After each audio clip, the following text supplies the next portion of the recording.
Huku siku mbili tu zikisalia kabla uzinduzi wa ujenzi wa uwanja wa ndege wa Kerenga kilomita 4 kutoka mji wa Kericho, wakazi kutoka kaunti hiyo wamejitokeza na kutaka mamlaka ya viwanja vya ndege nchini pamoja na viongozi kuwashirikisha katika ujenzi huo.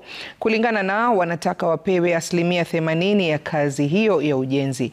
Vilevile vijana wameomba serikali kuweka ukurasa wa matangazo kwenye tovuti ili kuweka wazi mwanakandarasi na habari nyingine zinazohusiana na kandarasi hiyo.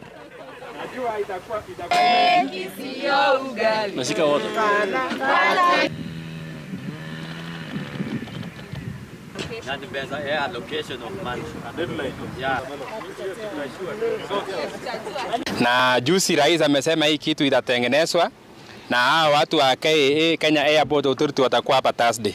So leo tumekuja huku ili tupatiane asante kwa rais na pia request yetu ama demands yetu kwa president. Kwa leo tunamshukuru president peke yake kwa maana alitusikia.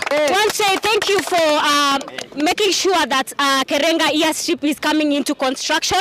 What we want to ask you, Mr. President, is that we want our youths to be employed.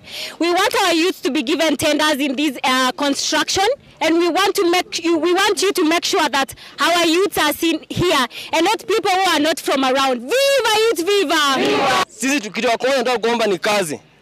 Kazi kwanza tunataka tuombe from the clearing of the bushes mpaka to the kuweka cabrons ama hiyo kila kitu. Tunataka ikuwe use. Mimi kwanza am jobless.